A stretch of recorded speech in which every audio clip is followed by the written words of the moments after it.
Hello students, आज हम discuss करेंगे सर्कुलेटरी सिस्टम के बारे में।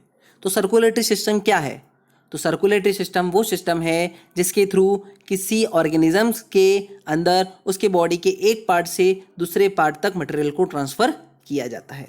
और यह सर्कुलेटरी सिस्टम एक प्रोसेस को फॉलो करता है और उस प्रोसेस को हम कहते हैं सर्कुलेशन। और ये जो सर्कुलेशन प्रोसेस है वो एक लिक्विड के थ्रू कैरिड आउट होता है जिसको हम कहते हैं ब्लड। अगर सर्कुलेटरी सिस्टम की बात की जाए तो ये दो टाइप का होता है, open circulatory system and closed circulatory system. सबसे पहले बात करते हैं क्लोज सर्कुलेटरी सिस्टम को। तो क्लोज सर्कुलेटरी सिस्टम में ब्लड के फ्लो के लिए ट्यूब्स की ज़रूरत होती है और यूनिट ट्यूब्स के ज़रिए पूरी बॉडी के अंदर ब्लड का फ्लो होता है। लेकिन वहीं अगर ओपन सर्कुलेटरी सिस्टम की बात करें तो ओपन सर्कुलेटरी सिस्टम में किसी भी टाइप की ट्यूब की ज़रूरत नहीं होती ब्लड के फ्लो के लिए, वो टोटल बॉडी में ओपनली फ्लो करता है। और वहीं अगर ह्यूमंस की बात की जाए तो ह्यूमंस के अंदर जो सिस्टम होता है वो कौन सा होता है? Closed circulatory system. ह्यूमंस के जो सर्कुलेटरी सिस्टम है उसके अंदर क्या क्या इंक्लूड होता है? तो उसके अंदर हार्ट, वेसल और ब्लड, तीन चीज़ें इंक्लूड होती हैं जो पूरे सिस्टम का फॉर्मेशन करती हैं। तो सबसे पहले देखते हैं ब्लड के बारे में कि ब्लड क्या है। तो ब्लड एक रेड कलर का फ्लूइड है जो कि ह्यूमन बॉडी के अंदर प्रेजेंट रहता है। अगर इसके फंक्शन की बात करें तो इसका फंक्शन होता है transport oxygen and nutrients to cells of our body, यानी ऑक्सीजन और न्यूट्रिएंट्स को हमारी बॉडी के सेल्स तक ट्रांसफ़र करना का काम किसका होता है? ब्लड का। अगर ब्लड के कंपोनेंट्स की बात की जाए तो ब्लड दो चीज़ों से मिलकर बना होता है, सेल्स और लिक्विड। लिक्विड को हम क्या कहते हैं? प्लाज्मा भी कहते हैं। उसके अलावा ब्लड हमारे बॉडी के टेम्परेचर को भी रेगुलेट करता है और हमारी बॉडी के पीएच को भी कंट्रोल करता है। तो ब्लड क्या है? एक रेड कलर का फ्लूइड जो कि ऑक्सीजन और न्यूट्रिएंट्स का ट्रांसफ़र करता है और यह सेल्स और लिक्विड से मिलके बना होता है। अब सब बात करते हैं इसके कंपोनेंट्स की। तो सबसे पहले बात करेंगे प्लाज्मा की। तो प्लाज्मा जो है वो हमारे टोटल ब्लड के वॉल्यूम का कितना परसेंट होता है? 55% होता है। और यही प्लाज्मा जो है वो हमारे ट्रांसपोर्टेशन ऑफ मटेरियल में हेल्प करता है। जितनी भी चीज़ें ट्रांसफर होती हैं वो इसी लिक्विड या फ्लूइड के थ्रू होती हैं। अब बात करते हैं दूसरे कंपोनेंट की तरफ, यानी सेल्स की तरफ। तो ये सेल्स कितने टाइप के होते हैं? 3 टाइप के। कौन कौन से? RBC, WBC and platelets. तो सबसे पहले बात करते हैं आरबीसी की। तो आरबीसी की फुल फॉर्म है रेड ब्लड सेल्स। अब इन रेड ब्लड सेल्स के अंदर एक पिगमेंट प्रेजेंट होता है जिसका नाम है हीमोग्लोबिन। और इसी हीमोग्लोबिन के कारण हमारे ब्लड का कलर कैसा होता है? रेड होता है। और यही हीमोग्लोबिन है वो ऑक्सीजन को कैरी करता है और हमारे बॉडी के सभी पार्ट तक क्या करता है? ट्रांसपोर्ट करता है। अगर इसके प्रोडक्शन की बात की जाए तो इसका प्रोडक्शन कहाँ होता है? बोन मेरो, रिब्स वगैरह में होता है। यानी हमारे शरीर की बोन मेरो यानी हड्डियों के टिश्यू वगैरह, रिब केज वगैरह के टिश्यू वगैरह में इसका प्रोडक्शन होता है। तो वहीं अगर दूसरे कंपोनेंट की तरफ बढ़ें, इसके दूसरे सेल्स की तरफ, तो वो है डब्ल्यूबीसी। इसकी फुल फॉर्म है वाइट ब्लड सेल्स। इसके अंदर रेड ब्लड सेल्स की तरफ कोई पिगमेंट नहीं पाया जाता जिसके कारण ये कलरलेस सेल्स होते हैं। अगर इसका फंक्शन गिने तो इसका फंक्शन होता है फॉरेन पार्टिकल से फाइट करना और हमारी बॉडी को प्रोटेक्ट करना। इसलिए इनको क्या नाम दिया गया है? Soldier of our body. क्या नाम दिया गया है? Soldier of our body. और ये ल्यूकोसाइट के नाम से भी जाने जाते हैं। ठीक है। अब बात करते हैं प्लेटलेट्स की। तो प्लेटलेट्स का दूसरा नाम है थ्रोम्बोसाइट। क्या है? थ्रोम्बोसाइट। इनका मेन फंक्शन होता है prevent bleeding and clotting of blood. Blood को फ्लो होने से रोकना और उसको जमाना। और इसके प्रोडक्शन की बात की जाए तो ये भी हमारे बोन मेरो और रिब केज वगैरह में ही प्रोड्यूस होती हैं। तो ये हमारे थे 3 cells, RBC, WBC and platelet. RBC red blood cells जो कि ऑक्सीजन को कैरी करती है और ऑक्सीजन को कैरी कौन करता है? हीमोग्लोबिन। वाइट ब्लड सेल्स ये किससे लड़ती है? इन्फेक्शंस वगैरह से लड़ती है और हमारे बॉडी को प्रोटेक्ट करती है। इसको हम क्या कह सकते हैं? सोल्जर ऑफ आवर बॉडी भी कह सकते हैं। प्लेटलेट्स का काम होता है prevent bleeding and clotting of blood. अब बात करते हैं फंक्शन ऑफ ब्लड की। तो फंक्शन ऑफ ब्लड कौन कौन से हैं? It transport oxygen, hormones from the lungs to the cell. ये ऑक्सीजन और हार्मोन को लंग्स से सेल तक ट्रांसफर करते हैं। It carries carbon dioxide a waste product to the lungs. ये कार्बन डाइऑक्साइड जो कि वेस्ट प्रोडक्ट है उसको लंग्स तक ले जाते हैं।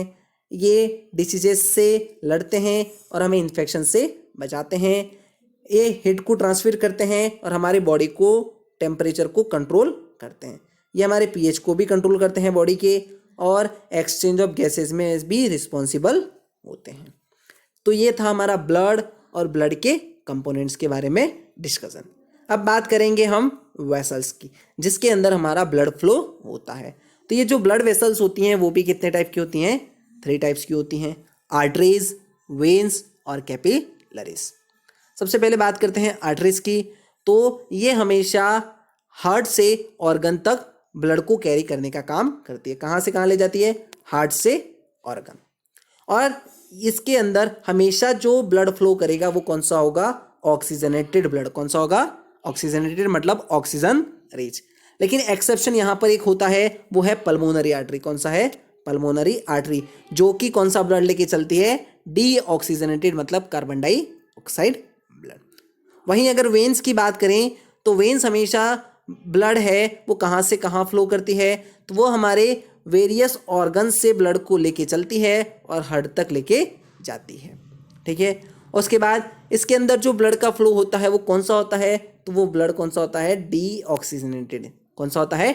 डीऑक्सीजनेटेड या carbon dioxide blood. Accept pulmonary vein, जो कि कौन सा ब्लड लेके चलती है? O2 blood. कौन सा लेके चलती है? O2 blood. तो वेन्स ऑर्गन से हार्ट तक ले जाती है और डीऑक्सीजनेटेड ब्लड लेके चलती है। आर्टरी है वो हार्ट से ऑर्गन तक ले जाती है और ऑक्सीजनेटेड ब्लड लेके चलती है। अब कैपिलरीज हैं, तो कैपिलरीज स्मॉल ब्लड वेसल्स होती हैं जिनका डायामीटर होता है 5 to 10 mm। और ये क्या करती हैं? तो ये आर्टरीज और वेन के बीच में ब्लड को कन्वे करने का काम करती हैं। Convey blood between the arterioles and venules. ठीक है। तो ये 3 टाइप की वेसल्स थी, आर्टरी, वेन और कैपिलरीज। आर्टरीज कहाँ से कहाँ ब्लड ले जाएंगी? Heart to organ. और कौन सा ब्लड लेके जाएंगी? ऑक्सीजन वाला। वेन्स की बात करें तो वेन कहाँ से कहाँ ले जाएंगी? ऑर्गन से हार्ट ले जाएंगी। और कौन सा ब्लड लेके जाएंगी? डीऑक्सीजनेटेड ब्लड लेके जाएंगी। कैपिलरीज का डायमीटर 5 to 10 mm, और ये ब्लड को कन्वे करती हैं आर्टरीज और वेन्स के बीच। अब हम बात करते हैं ह्यूमन सर्कुलेटरी सिस्टम के मेन ऑर्गन, जो कि है हमारा ह्यूमन हार्ट। ह्यूमन हार्ट की लोकेशन की बात की जाए तो ये थ्रोइक कैविटी में दोनों लंग्स के बीच में प्रेजेंट होता है। इसके चारों ओर डबल लेयर एक मेम्ब्रेन होती है जिसको हम क्या कहते हैं? पेरिकार्डियम। हमारा जो ह्यूमन हार्ट है वो 4 चैम्बर से मिलके बना होता है। Right atrium, right ventricle, left atrium and left ventricle. यहाँ पर एक वेल्व प्रेजेंट होती है जो राइट एट्रियम को राइट वेंट्रिकल से अलग करती है, और उस वेल्व का नाम है ट्राइकस्पिड वेल्व। और यहाँ पर एक और वेल्व है मिट्रल वेल्व, जो कि लेफ्ट एट्रियम को लेफ्ट वेंट्रिकल से अलग करने का काम करती है। हमारी जो 2 एक्सेप्शन थे, पल्मोनरी आर्टरी और पल्मोनरी वेन, दोनों भी हमारे किससे जुड़े होते हैं? हार्ट से जुड़े होते हैं। एरोटा यहाँ पर एक सबसे लंबी आर्टरी है हमारे ह्यूमन बॉडी की। यहाँ पर 2 और वेल्व प्रेजेंट होते हैं, पल्मोनरी वेल्व जो कि पल्मोनरी आर्टरी से जुड़ा होता है, और एरोटिक वेल्व जो कि एरोटा से जुड़ा होता है, जो कि फ्लो ऑफ ब्लड को कंट्रोल करने का काम करते हैं। अब ये तो हो गया हमारा स्ट्रक्चर ऑफ ह्यूमन हार्ट। अब बात करते हैं कि हमारा ह्यूमन हार्ट वर्क कैसे करता है। तो सबसे पहले हमारा जो डीऑक्सीजनेटेड ब्लड है जो कि बॉडी ऑर्गन से आ रहा है, वो कहाँ से एंटर करता है हमारे हार्ट में? वेने केवा से। कहाँ से एंटर करता है? वेने केवा से। सुपेरियर वेने केवा और इन्फीरियर वेने केवा। सुपेरियर वेने केवा से अपर बॉडी का ब्लड आता है और इन्फीरियर वेने केवा से लोअर बॉडी से ब्लड आता है। और यह ब्लड हमारा कहाँ पर एंटर करेगा? राइट एट्रियम में। कहाँ एंटर करता है? राइट एट्रियम में। राइट एट्रियम में जैसे ही ब्लड हमारा आता है, राइट एट्रियम के मसल्स कॉन्ट्रैक्शन करते हैं, जिसके कारण ट्राइकस्पिड वेल्व ओपन होती है और हमारा ब्लड है वो राइट वेंट्रिकल के अंदर एंटर करता है। अब हमारा राइट एट्रियम जो चैम्बर है वो रिलैक्स करता है और राइट वेंट्रिकल के मसल्स क्या करते हैं? कॉन्ट्रैक्शन करते हैं, और कॉन्ट्रैक्शन की वजह से पल्मोनरी आर्टरी के जरिए हमारा ब्लड क्या होता है? ट्रांसफर होता है, और वो कहाँ पर जाता है? लंग्स के अंदर जाता है। कहाँ जाता है? लंग्स के अंदर। और जहाँ पर जाके हमारा एक्सचेंज ऑफ गैसेज होता है, मतलब CO2 ब्लड है वो O2 ब्लड में कन्वर्ट होता है, और वही O2 ब्लड है वो हमारा पल्मोनरी वेन के ज़रिए वापस आता है और कहाँ पर जाता है, लेफ्ट एट्रियम में जाता है। फिर लेफ्ट एट्रियम के मसल्स कॉन्ट्रैक्शन करते हैं और जिसकी वजह से मिट्रल वेल्व खुलती है और हमारा ब्लड लेफ्ट वेंट्रिकल के अंदर एंटर करता है। तब हमारा लेफ्ट एट्रियम रिलैक्स करता है और लेफ्ट वेंट्रिकल के मसल्स कॉन्ट्रैक्शन करते हैं। फिर उसके बाद हमारा जो ब्लड है लेफ्ट वेंट्रिकल से एरोटा से होते हुए कहाँ पर, बाहर आर्टरी में डिवाइड हो जाता है और यही आर्टरी हमारे पूरे ब्लड को टोटल बॉडी पार्ट्स के सेल्स तक ट्रांसफ़र करती हैं। इस तरह से हमारा पूरा ह्यूमन हार्ट वर्क करता है। अब आपने यहाँ पर देखा कि हमारा जो ब्लड है वो सराउंडिंग से हार्ट में 2 बार एंटर करता है, इसलिए इसको हम कहते हैं डबल सर्कुलेटरी सिस्टम। क्या कहते हैं, डबल सर्कुलेटरी सिस्टम। अब यहाँ पर मैं राइटिंग में दिखाऊंगा कि कैसे वर्किंग ऑफ ह्यूमन हार्ट का, मेरे पास एक क्लोज सर्कुलेटरी सिस्टम का डायग्राम लिखा हुआ है, ये तो आप थ्योरी देख सकते हैं वर्किंग ऑफ हार्ट की। अब यहाँ पर आप देख सकते हैं कि कौन कौन से पार्ट से हमारा ब्लड ट्रांसफर होता है। सबसे पहले हमारा जो ब्लड है वो बॉडी ऑर्गन में जहाँ पर एक्सचेंज ऑफ गैस हुआ है वहाँ से CO2 में कन्वर्ट हुआ, फिर वहाँ से वो वेना केवा से होते हुए राइट एट्रियम में जाएगा, राइट एट्रियम से राइट वेंट्रिकल, पल्मोनरी आर्टरी से लंग्स, जहाँ पर एक्सचेंज ऑफ गैस होता है हमारा CO2 ब्लड O2 ब्लड में चेंज होता है और वही O2 ब्लड फिर पल्मोनरी वेन से होते हुए लेफ्ट एट्रियम से लेफ्ट वेंट्रिकल, एरोटा से होते हुए वापस कहाँ पर जाएगा, बॉडी ऑर्गन, वहाँ पर फिर एक्सचेंज ऑफ गैस होगा और यही प्रोसेस रिपीट चलता रहता है। और ये हमने देखा कि हमारा जो ब्लड है वो 2 बार एंटर हुआ हार्ट में, इसलिए इसको डबल सर्कुलेटरी नाम दिया गया है। और क्लोज इसलिए नाम दिया गया है, यहाँ पर एक देख सकते हैं स्क्वायर क्लोज शेप बना हुआ है, तो इसको हम कह सकते हैं कि ये क्लोज सर्कुलेटरी सिस्टम बना है हमारा ह्यूमन सिस्टम। तो इस तरह से हमारा पूरा ह्यूमन हार्ट वर्क करता है। अब बात करते हैं 2 इंपॉर्टेंट चीज़ों की। तो पहली है aorta is the largest artery of human body.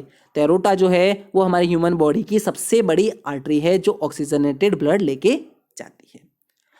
दूसरा है the complete cycle of events in the heart from the beginning of one heart beat to beginning of next beat is known as cardiac cycle.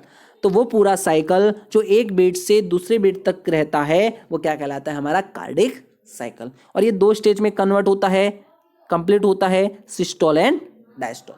Systole के अंदर हमारा क्या जुड़ा है, तो systole के अंदर हमारा कॉन्ट्रैक्शन ऑफ मसल्स जुड़ा हुआ है और डायस्टोल के अंदर हमारा रिलैक्सेशन ऑफ मसल्स या हार्ट चैम्बर्स जुड़े हुए हैं। ठीक है, अब बात करते हैं सिस्टमैटिक सर्कुलेशन और पल्मोनरी सर्कुलेशन क्या है। तो जब ऑक्सीजनेटेड ब्लड का सर्कुलेशन हो रहा है तो उसको हम सिस्टमैटिक कहेंगे, और वहीं अगर कार्बन डाइऑक्साइड ब्लड का सर्कुलेशन हो रहा है तो उसको हम क्या कहेंगे, पल्मोनरी सर्कुलेशन। तो इस तरह से हमारा पूरा सर्कुलेटरी सिस्टम वर्क करता है। तो सबसे पहली चीज हमने क्या देखी, ब्लड क्या है, एक रेड कलर का फ्लूइड है जो सेल्स और प्लाज्मा से मिलकर बना होता है। सेल्स कितने टाइप के होते हैं, 3 टाइप के, RBC, WBC और प्लेटलेट्स। RBC ऑक्सीजन को ट्रांसफर करता है लेकिन इसके अंदर क्या प्रेजेंट होता है जो कैरी करता है, तो हीमोग्लोबिन। WBC हमें डिसीजेस फ्री रखता है। Platelets clotting of blood and prevent bleeding. फिर वहीं बात करें वेसल्स की, तो वेसल्स 3 टाइप की होती हैं, आर्टरी, वेन और कैपिलरी। आर्टरी है वो ऑक्सीजनेटेड ब्लड लेके चलती है जो हार्ट से ऑर्गन तक ब्लड लेके जाती है, एक्सेप्ट पल्मोनरी आर्टरी। वेन की बात करें तो वेन्स है वो डीऑक्सीजनेटेड ब्लड लेके चलती है जो कि ब्लड हमारा ऑर्गन से हार्ट तक आता है, एक्सेप्ट पल्मोनरी वेन। और कैपिलरीज है वो आर्टरी और वेन के बीच में ब्लड को कन्वे करने का काम करती है। फिर हार्ट क्या देखा है, तो हार्ट 4 चैम्बर से मिलके बना है, right atrium, right ventricle, left atrium, left ventricle.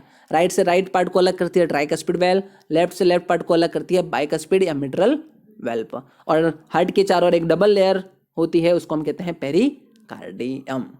और हमारा जो ह्यूमन सर्कुलेटरी सिस्टम है वो कैसा है, closed circulatory system. Contraction of muscles है या हार्ट चैम्बर है वो सिस्टोल, और रिलैक्सेशन ऑफ हार्ट चैम्बर है वो क्या है, डायस्टोल कहलाएगा। ऑक्सीजनेटेड ब्लड का सर्कुलेशन है वो सिस्टमैटिक, और डीऑक्सीजनेटेड ब्लड का सर्कुलेशन है वो पल्मोनरी सर्कुलेशन कहलाएगा। और एरोटा हमारे ह्यूमन बॉडी की सबसे बड़ी आर्टरी कहलाती है। Thank you. अगर आपको कोई भी डाउट हो तो कमेंट करके मुझे ज़रूर बताएं।